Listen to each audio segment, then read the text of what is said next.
Hello everyone, welcome to my channel 14 star classes. This is Nisha Rizvi. तो आज के इस क्लास में हम लोग पेपर 2 के यूनिट 3 के पूरे टॉपिक को कवर करेंगे। हमारा यूनिट 3 है इंटेलिजेंस एंड क्रिएटिविटी, यानी कि बुद्धि एवं सृजनात्मक। तो सबसे पहले जानते हैं कि इंटेलिजेंस किसे कहते हैं। तो जो आपका इंटेलिजेंस यानी कि बुद्धि कहा जाए, ये एक ऐसा वर्ड है जिसको यूज किया जाता है हमारे डेली रूटीन में, ठीक है।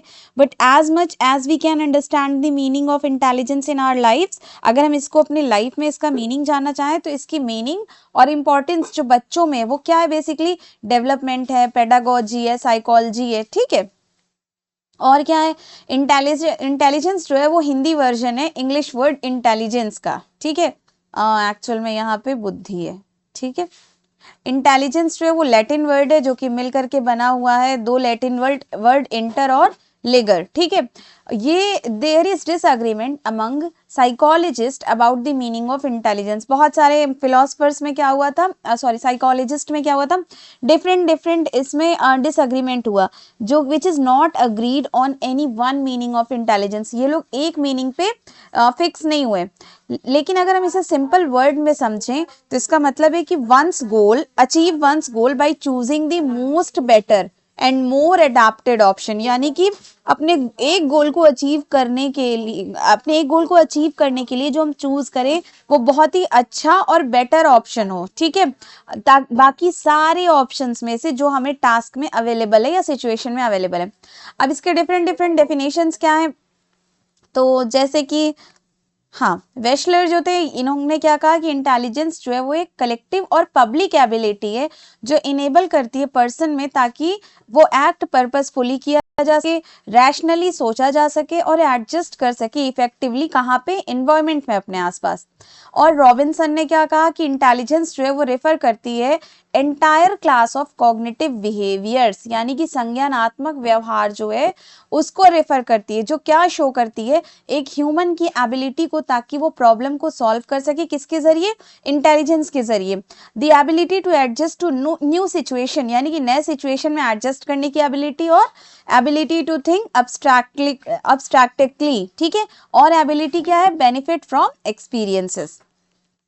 स्टोडार्ड ने क्या कहा कि ये intellect is the ability of understand action that are characterized by difficulty, complexibility, abstraction, frugality, adaptability to a goal, social value and originality, and in some cases motivation जो है वो motivation to perform action, यानी कि motivation का use करे किसके लिए, perform करने के लिए एक्शन जो कि क्या शो करे, concentration of power and resistance to emotional factors.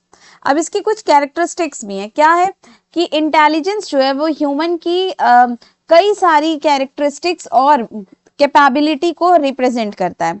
अच्छा, इसके ही जरिए से क्या होगा कि ह्यूमन क्या होगा, किसी भी प्रॉब्लम के सल्यूशन तक पहुंच जाता है या पहुंचने की कोशिश करता है। फिर क्या, इंटेलिजेंस जो है वो ह्यूमन के को एनवायरनमेंट के हिसाब से एडजस्ट करने में मदद करता है। फिर इसी के सहारे क्या होता है, ह्यूमन अपने ऑब्जेक्टिव को पूरा करने के लिए उसके ही हिसाब से काम करता है या डिसीजन लेता है। और क्या है, इंटेलिजेंस से क्या होता है, ह्यूमन को समझ लीजिए एक रैशनैलिटी और अब्स्ट्रैक्ट थिंकिंग करने में मदद मिलती है। और क्या है, इंटेलिजेंस जो है वो ह्यूमन को डिफरेंट टाइप की बातों को सीखने में हेल्प देता है। और इंटेलिजेंस जो है ह्यूमन की, वो उसके आसपास के इन्वायरमेंट के फेवर और अगेंस्ट दोनों का इफेक्ट पड़ता है। अच्छा, बात करें कि बुद्धि क्या नहीं है, यानी कि इंटेलिजेंस क्या नहीं है, तो इंटेलिजेंस जो है वो ह्यूमन की एक इम्पॉर्टेंट मेंटल एबिलिटी है, जिसके जरिए से क्या होता है, ह्यूमन सीखता है, सोचता है, रीजनिंग करता है, ठीक है, और प्रॉब्लम्स का सॉल्यूशन करता है। कई बार क्या होता है कि मेंटल को नॉलेज और समझ लीजिए कैपेबिलिटी, मेमोरी और मतलब एक्स्ट्रा करिकुलर एक्टिविटी, इन सब के ही बराबर मान लिया जाता है, जबकि ये सभी आपके इंटेलिजेंस से डिफरेंट कॉन्सेप्ट रखते हैं। इसलिए हमें ये बहुत क्लियरली समझना होगा कि इंटेलिजेंस है क्या। तो पहली बात तो जान लीजिए कि इंटेलिजेंस नॉलेज नहीं है। ऐसा नहीं है कि कोई इंसान बहुत इंटेलिजेंट है लेकिन उसको पढ़ाया ना जाए तो भी उसके अंदर नॉलेज आ जाएगी, तो इंटेलिजेंस नॉलेज नहीं है, ठीक है। नॉलेज किसको रेफर करती है, इंफॉर्मेशन को, फैक्ट्स को, डेटा को, जो इंडिविजुअल थ्रू एजुकेशन के जरिए मिलता है, स्टडी के जरिए या एक्सपीरियंस के जरिए।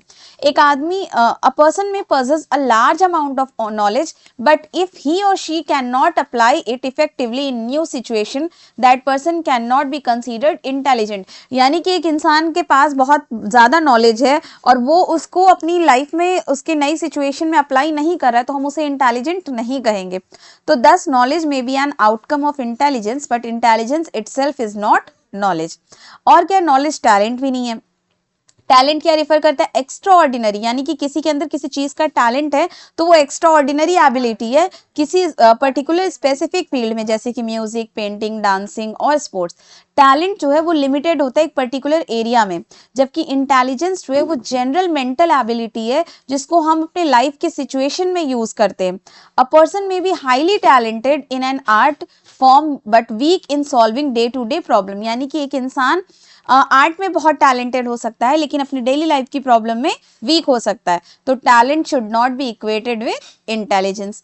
फिर क्या है, इंटेलिजेंस मेमोरी भी नहीं है, यानी कि मेमोरी क्या है, एक एबिलिटी है इंडिविजुअल की ताकि वो retain learned information and recall it when needed. यानी कि उस चीज को उसने याद कर लिया, मेमोरी में उसके आ गया और जब उसका जरूरत होगा वो उसका यूज कर सकता है।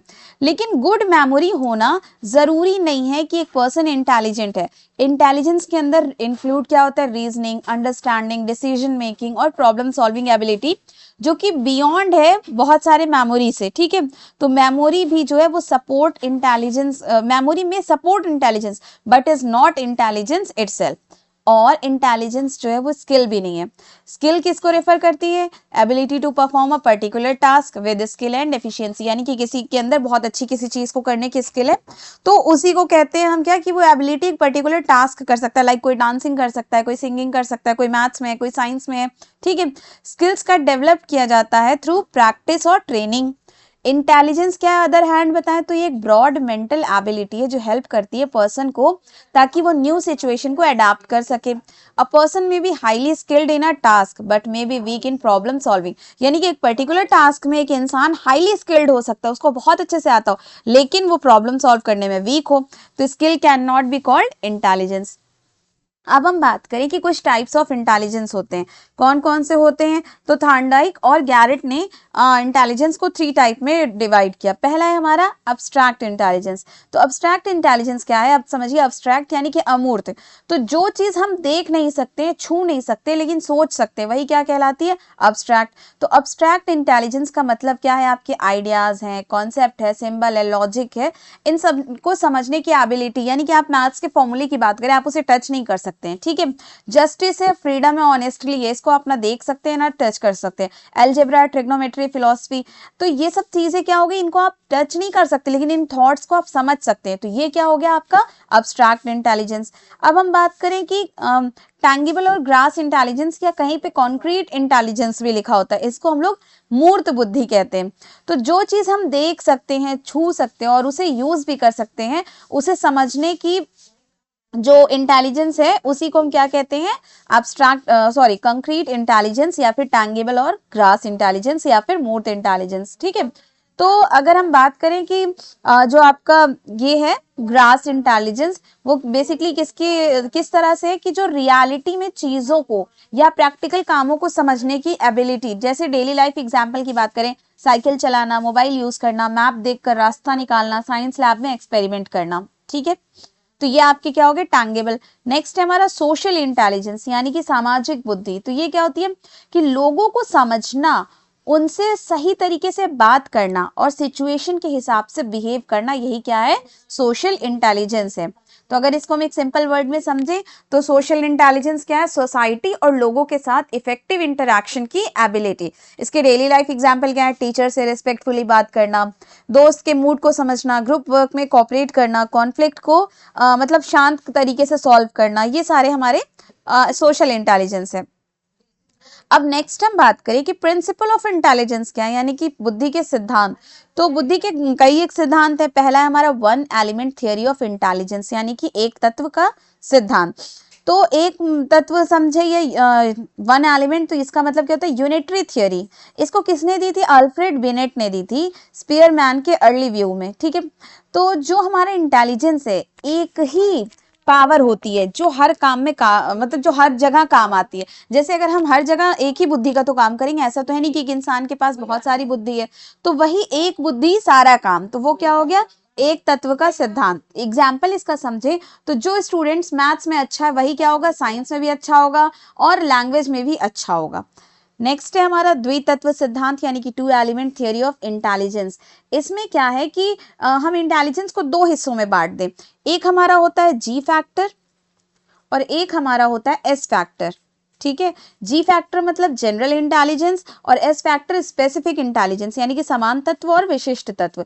तो जी फैक्टर जो होता है वो सब में कॉमन इंटेलिजेंस होता है और एस फैक्टर क्या होता है, किसी एक सब्जेक्ट की स्पेशल एबिलिटी।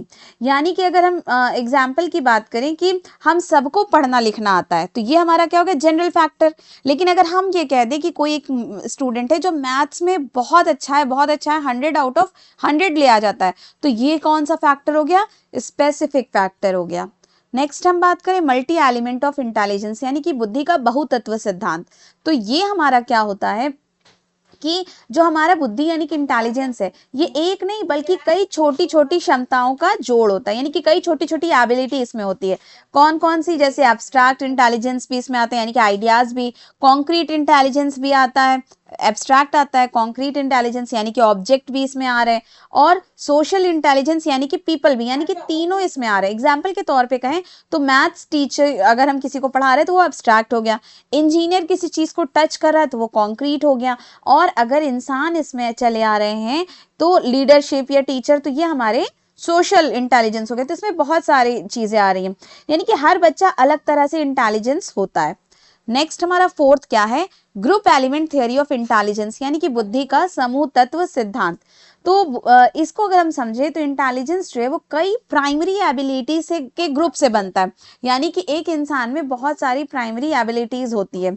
अगर हम 7 प्राइमरी एबिलिटीज की बात करें तो हमारे 7 प्राइमरी क्या है, सबसे पहले हम लोग जो चीजें सीखते हैं वो होता है हमारा वर्बल, फिर हमारा होता है हम चीजों को सॉल्व करने लगते हैं यानी कि न्यूमेरिकल, उसके बाद स्पेशियल होता है, फिर हम चीज़ों को याद करने लगते हैं यानी कि मेमोरी, उसके बाद हम चीज़ों की रीजनिंग भी सॉल्व करने लगते हैं तो रीजनिंग, फिर वर्ड फ्लुएंसी हो जाती है, चीज़ें हम लोग पढ़ते पढ़ते उसमें क्या हो जाते हैं, फ्लुएंट हो जाते हैं। फिर क्या आता है, परसेप्चुअल स्पीड भी हमारी बढ़ जाती है। तो एग्जाम्पल के तौर पे समझे तो कोई बोलने में फास्ट होता है, कोई याद रखने में फास्ट होता है, कोई नंबर्स में फास्ट होता है। ठीक है, तो हर बच्चा किसी ना किसी ग्रुप में स्ट्रांग होता ही होता है। तो इसको अगर हम याद करने की चीज़ें समझे तो ग्रुप ऑफ एबिलिटीज ही क्या है, हमारी group element theory of intelligence है। ठीक है, यहाँ पे देखिए ये आपके नंबर 5 पे आए, सैंपल थियरी ऑफ इंटेलिजेंस यानी कि बुद्धि का प्रतिदर्श सिद्धांत। तो इसको हम अगर समझे तो हम इंटेलिजेंस को एक आपका 3D मॉडल के फॉर्म में समझ सकते हैं। 3D कैसे, इसमें हमारा क्या क्या आता है, ऑपरेशंस आता है यानी कि सोचने का तरीका, और क्या आता है, कंटेंट्स आता है यानी कि किसी चीज पर, किस चीज पर सोच रहे हैं, और थर्ड हमारा क्या आता है, प्रोडक्ट यानी कि जिस पे सोचा, जिस पे काम किया, उससे क्या रिजल्ट निकला। जैसे आपसे कह दिया जाए कि 5 × 5 × 6, तो कोई इसको बहुत पहले इसको सोचेगा, फिर पहले ऑपरेट करेगा, फिर इस कंटेंट को सोचेगा और फिर एक रिजल्ट निकाल के क्या आएगा, 5 × 5 = 25, 6 × 150। ठीक है, एग्जाम्पल पे समझे तो हम इससे क्या कहें कि हम कैसे सोच रहे हैं किसी चीज पर, किस चीज पर सोच रहे हो, क्या आउटपुट आ रहा, ये तीनों चीजें मिलकर ही क्या बनाती है, सैंपल थियरी ऑफ इंटेलिजेंस बनाती हैं। नेक्स्ट है हमारा theory of evolutionary importance of intelligence यानी कि बुद्धि का क्रमिक महत्व सिद्धांत। तो इंटेलिजेंस जो है वो सीधी से सीधी मतलब इसको इस तरह से समझिए, जैसे एक सीढ़ी आप समझिए। ठीक है, पहले हम यहाँ चढ़े, फिर हम यहाँ चढ़े, फिर हम यहाँ चढ़े, ऐसे धीरे धीरे करके हम ऊपर आते हैं। अगर आप सपोज करिए कि हम स्टार्टिंग में एडमिशन लेते हैं नर्सरी में और फाइनल मान लीजिए आपको बीएड करना है, तो आप बीएड में चले हैं, तो ये एक आप एक सीढ़ी से चढ़ते हुए, ऐसा नहीं कि नर्सरी के बाद सीधे बीएड में चले हैं। तो यही क्या हमारी होती है, theory of evolutionary importance of intelligence. ठीक है, नेक्स्ट है हमारा कि 3 डायमेंशनल थियरी ऑफ इंटेलिजेंस यानी कि बुद्धि का 3 आयाम सिद्धांत। तो जो हमारी इंटेलिजेंस है वो 3 तरह की होती है, क्या क्या होती है, एक हमारा होता है एनालिटिकल, जिसमें हम एग्जाम इंटेलिजेंस की बात करेंगे, एक हमारा होता है क्रिएटिव, जिसमें हम नया सोचेंगे, न्यू थॉट्स रहेगा। ठीक है, और एक होता है प्रैक्टिकल, जिसमें हम लाइफ को हैंडल करने की चीजें सीखते हैं। ठीक है, एग्जाम्पल में अगर हम इसको समझे एनालिटिकल में, तो हम टॉपर्स की बात कर सकते हैं, क्रिएटिव की बात करें तो हम इनोवेटर्स की बात कर सकते हैं और प्रैक्टिकल की बात करें तो हम स्मार्ट लोगों की बात कर सकते हैं। ठीक है, तो ये था हमारा बेसिकली टाइप। ठीक है, उसके बाद सिद्धांत। अब हम बात करते हैं इंटेलिजेंस मेजरमेंट की, यानी कि बुद्धि मापन क्या है। ठीक है, तो जो हमारा बुद्धि मापन है यानी कि आईक्यू जो है, वो किसी भी इंसान के सोचने, समझने, सीखने और प्रॉब्लम्स को सॉल्व करने की मेंटल एबिलिटी का जो हमारा असेसमेंट करने की एक सिस्टमेटिक प्रोसेस है, जिसे अगर हम बेसिक फॉर्म में समझें तो आईक्यू जो है वो इन्हीं चीज़ों से हम नाप सकते हैं किसी इंसान का आईक्यू किसका ज़्यादा है। कोई कितना अच्छा प्रॉब्लम सॉल्व कर ले रहा है तो हम कहेंगे उसका आईक्यू ज़्यादा है, कौन कितने टाइम पे जवाब दे ले रहा है उसका आईक्यू ज़्यादा है। ठीक है, तो ये जो आपका है ये मानसिक आयु यानी कि मेंटल एज और वास्तविक आयु यानी कि रियलिटी एज यानी कि कैपेबिलिटी एज जो है, इसके रेशियो पर ही डिपेंड करती है। ठीक है, तो ये एक हमारी साइंटिफिक मेथड है जो ह्यूमन के कॉग्निटिव जो आपके स्किल्स होते हैं उसका असेसमेंट करती है। जैसे कि कॉग्निटिव में क्या आता है, हमारा रीजनिंग आता है, मेमोरी और स्पेशियल एबिलिटी होती है। इसका पर्पस क्या होता है, ये जानना कि कोई इंसान कितनी अच्छी तरह जानकारी को प्रोसेस करता है या नई सिचुएशन के फेवर में होता है। अच्छा, इसके कुछ तरीके होते हैं।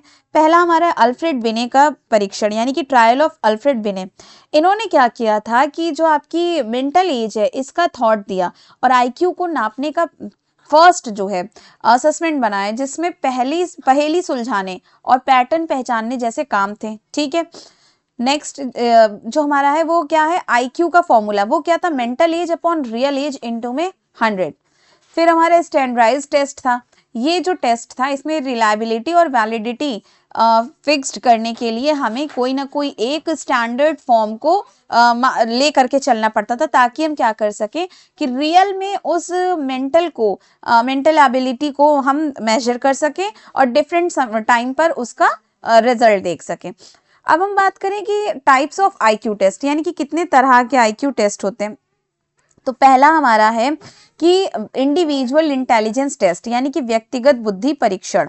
ठीक है, तो इसको अगर हम समझें तो पहला हमारा जब हम एक समय में एक ही स्टूडेंट का टेस्ट लिया जा रहा है, ठीक है, तो वो हमारा क्या हो गया, इंडिविजुअल इंटेलिजेंस टेस्ट। ठीक है, अगर हम एग्जाम्पल के तौर पे समझे तो teacher student face to face पढ़ रहे, ओरल क्वेश्चन हो रहा है, पर्सनल गाइडेंस हो रही है। जैसे अगर डॉक्टर एक पेशेंट को अलग से चेक करता है, वैसे ही ये टेस्ट एक बच्चे के लिए होता है। ठीक है, नेक्स्ट है हमारा ग्रुप इंटेलिजेंस टेस्ट। तो इसे हम समझे तो एक ही समय में बहुत सारे स्टूडेंट का टेस्ट, जैसे क्या होता है स्कूल में एनुअल एग्जाम्स होते हैं, वैसे ही ये टेस्ट एक साथ होता है। ठीक है, अब इसमें दो चीजें आती है, एक होता है वर्बल टेस्ट और एक होता है non verbal test. Verbal test क्या होता है हमारा, जिसमें हम रीडिंग, राइटिंग, जिसमें लैंग्वेज का यूज होता है। ठीक है, वोकैब्युलरी, सेंटेंस कंप्लीशन, एग्जाम्पल के तौर पे एमसीक्यूज की हम बात कर लें। ठीक है, फिल इन द ब्लैंक्स हो गए, वर्ड मीनिंग हो गए, जैसे पढ़ना लिखना अच्छा आता है वो आपके वर्बल टेस्ट में अच्छा करेगा। ठीक है, अब नेक्स्ट है हमारा सामूहिक शाब्दिक बुद्धि परीक्षण यानी कि group verbal test of intelligence. ठीक है, तो क्लास में एक साथ पेपर हो रहा है, question paper plus answer sheet, यही क्या हो गया, group verbal test of intelligence. फिर हमारा आता है अशाब्दिक बुद्धि परीक्षण, तो यानी कि आपका non verbal test of intelligence. इसमें बोलने या लिखना जरूरी नहीं है, सिर्फ दिमाग चलाना होता है। और अगर हम इसमें individual non verbal test of intelligence की बात करें तो एक बच्चा टीचर के सामने पिक्चर बेस्ड क्वेश्चन को सॉल्व कर रहा है। ठीक है, नेक्स्ट है हमारा ग्रुप नॉन वर्बल टेस्ट। ठीक है, तो ग्रुप नॉन वर्बल टेस्ट क्या होता है कि ये जो है इसके अंदर लैंग्वेज का यूज नहीं होता है, and test more than 1 person at a time. Group है तो यानी कि एक टाइम पे एक से ज्यादा लोग होंगे। इस कैटेगरी में मेनली इंक्लूड होता है army beta test, Chicago non verbal test part 1, Pidgeon non verbal test AIP 70/23 and Raven progressive matrices test, ये होता है। नेक्स्ट है हमारा फंक्शनल टेस्टिंग यानी कि क्रियात्मक परीक्षण। तो इसमें समझने का बेस्ट तरीका क्या हम समझे, इसमें बच्चा काम करके अपने इंटेलिजेंस दिखाता है, यानी कि सिर्फ जवाब लिखना नहीं है, यहाँ हाथ भी चलाना पड़ता है। ठीक है, जैसे एबेस्केस आजकल बहुत हो गया, तो ये हमारे क्या हो जाते हैं, फंक्शनल टेस्टिंग होता है। अब इसकी अगर हम बात करें, इसके भी कुछ टाइप है। पहला हमारा आकृति फलक परीक्षण यानी कि फॉर्म बोर्ड टेस्ट। इसमें क्या होता है, ब्लॉक्स या शेप को जोड़ना होता है। ठीक है, हमने कई सारी ब्लॉक्स दे दी, अब जोड़ के उसको कुछ ना कुछ बनाना है। बच्चा जब बनाने लगता है तो वही क्या कहलाता है, हमारा फॉर्म बोर्ड टेस्ट। नेक्स्ट है हमारा पिक्चर ड्राइंग टेस्ट। इसमें क्या होता है, जो बच्चा इमेजिनेशन अच्छी तरह ड्रॉ कर ले, एक बच्चे ने कुछ इमेजिन किया या हमने बताया कि कुछ ऐसा ऐसा सिनारियो आपको बनाना है, तो उसने एज इट इज बना दिया। जितना अच्छा उसका इमेजिनेशन होगा उतनी अच्छी उसकी ड्राइंग बनेगी। नेक्स्ट है पिक्चर कंप्लीशन टेस्ट। तो पिक्चर कंप्लीशन टेस्ट में क्या होता है कि हमने एक स्टूडेंट को अधूरी कोई पेंटिंग दे दी, ठीक है, अब हमने कहा उसको कंप्लीट करो, तो बच्चे ने अपना दिमाग लगाया और उस अधूरी पेंटिंग को एक अच्छे तरीके से कंप्लीट कर दिया, तो उसी को कहते हैं पिक्चर कंप्लीशन टेस्ट। नेक्स्ट है हमारा ऑब्जेक्ट असेंबली टेस्ट। इसमें क्या होता है, अलग अलग चीजों को जोड़ना, जैसे पार्ट्स जोड़कर टॉय बनाना। हमने बच्चों को क्या दे दिया, बहुत सारे किसी टॉय का पार्ट्स दे दिया और इनको कहा जोड़ो, तो जोड़ते जोड़ते बच्चे ने टॉय बना लिया। नेक्स्ट है हमारा मेज टेस्ट, जिसको भूल भुलैया परीक्षण भी कहते हैं। ठीक है, यानी कि पेपर में मेज को सॉल्व करना। जैसे देखिए यहाँ पे एंट्री की ये जगह है, तो वापस हम कहाँ कहाँ से क्या करें और वापस हम सही जगह निकले, तो ये हमारा होता है मेज टेस्ट। ठीक है, नेक्स्ट है हमारा ये कंपैरिजन करना वर्बल और नॉन वर्बल आईक्यू टेस्ट में। इसके फीचर्स की बात करें तो यूज ऑफ लैंग्वेज क्या है, ये टेस्ट इन्वॉल्व करता है एक्सटेंसिव यूज ऑफ लैंग्वेज, जैसे कि ओरल या रिटन, और ये यूज करता है लैंग्वेज को जिसमें टेस्ट का मिनिमल यूज होता है। ठीक है, स्ट्रक्चर ऑफ क्वेश्चन क्या है, ये मेनली आज होता है ओरली, और ये बेस्ड होता है picture, diagram, symbol, other visual materials. Method of giving solution में क्या है कि पार्टिसिपेंट को देना होता है आंसर वर्बल या रिटन फीडबैक में। इसमें रिस्पॉन्ड करना होता है पिक्चर्स को अरेंज करके, कंप्लीट पैटर्न करके, या pointing out the correct option. ठीक है, किसके लिए यूजफुल होता है, ये टेस्ट सुटेबल होता है एक्सेसिंग लिटरेट के लिए, इंडिविजुअल के लिए, लिंग्विस्टिक एबिलिटीज के लिए। इस टेस्ट का इसका जो सूटेबल होता है, ये किसके लिए होता है, illiterate individual, people with different linguistic background या स्पेशल या लॉजिकल रीजनिंग। एग्जाम्पल इसमें बिने साइमन आईक्यू टेस्ट आता है, WAIS आता है आपका, ये सारी, और इसके क्या शिकागो नॉन वर्बल टेस्ट है, आर्मी बीटा टेस्ट है। नेक्स्ट है हमारा कंपैरिजन करना है इंडिविजुअल और ग्रुप आईक्यू टेस्ट में। तो ये चीजें हमने आप लोग को बहुत अच्छे से पढ़ा दी, तो इसके डिफरेंस आप लोग खुद से देख लीजिएगा, इसका कहाँ पे क्या यूज है, कैसे एबिलिटी ऑब्जर्विंग कैसे, एग्जाम्पल क्या है। अगला हम बात करेंगे use of IQ testing in education. तो एजुकेशन में आईक्यू टेस्ट का यूज किया जाता है अंडरस्टैंड करने के लिए, स्टूडेंट की इंडिविजुअल नीड के लिए, choose the right teaching method, identify करना टैलेंटेड चिल्ड्रन को, डिटेक्ट करना लर्निंग डिफिकल्टीज को, या प्रोवाइड करना एकेडमिक और वोकेशनल गाइडिंग, ताकि वो सारे स्टूडेंट के लिए हेल्प कर सके।